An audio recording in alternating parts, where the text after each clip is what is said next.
आप अपने बेटों को आलिम बनाते हैं तो बेटियों को भी आलिमा बनाइए। आप अपने बेटों को आला तालीम देते हैं तो बेटियों को भी तालीम याफ्ता बनाइए, इसलिए कि कल ये बेटियां उम्मत की माएँ बनेंगी। अगर ये जाहिल रहेंगी तो आने वाली नस्लें भी जाहिल हो जाएंगी। गौसे आज़म अगर गौसे आज़म बनकर पूरे कायनात में चमकते हैं तो उनके पीछे उनकी माँ की तरबियत रहनुमाई करते नजर आती है।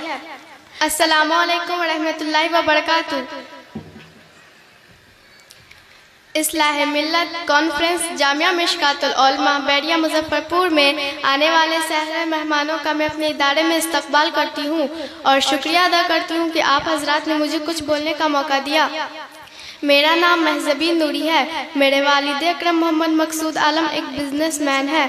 वालदा मोहतरमा शाहज़ा खातून हाउस वाइफ है। मैं इसी मोहल्ले में रहती हूँ और जामिया मिशकातुल उलमा बैरिया मुजफ्फरपुर में दीनी तालीम भी हासिल कर रही हूँ। आज मैं लड़कियों के दीनी तालीम पे बोलना चाहती हूँ। सबसे पहले मैं ये कहना चाहूँगी कि आज बहुत सारे गार्जियन हजरात बेटा और बेटी में फ़र्क करते नज़र आते हैं। अगर उनके घर बेटा पैदा होता है तो खुश होते हैं और बेटी पैदा होती है तो उदास हो जाते हैं। वह ये समझते हैं कि बेटा बड़े होकर उनका नाम रोशन करेगा, उन्हें कमा कर खिलाएगा, लेकिन बेटी तो दूसरे के घर चली जाएगी। फिर आज के माहौल के मुताबिक उसकी शादी में बहुत खर्च करना पड़ेगा। आज मैं आपसे ये कहना चाहूँगी कि अगर बेटा आपका नाम रोशन कर सकता है तो बेटी भी आपका नाम रोशन करने की ताकत और सलाहियत रखती है। आप जिस तरह बेटों पर खर्च करते हैं उस तरह बेटियों की तालीम पर भी खर्च कीजिए। आप अपने बेटों को आलिम बनाते हैं तो बेटियों को भी आलिमा बनाइए। आप अपने बेटों को आला तालीम देते हैं तो बेटियों को भी तालीम याफ्ता बनाइए, इसलिए कि कल ये बेटियां उम्मत की माएँ बनेंगी। अगर ये जाहिल रहेंगी तो आने वाली नस्लें भी जाहिल हो जाएंगी। क्या आपको नहीं पता कि इस्लाम में माँ की गोद को पहला मदरसा और पहला स्कूल कहा गया है? इसलिए मैं कहना चाहूँगी कि आने वाली नस्लों को तालीम याफ्ता और तरबियत याफ्ता बनाना है तो मिल्लत की बेटियों को एजुकेशन के मैदान में आगे बढ़वाना पड़ेगा। क्या आपने इस्लाम की तारीख नहीं सुनी?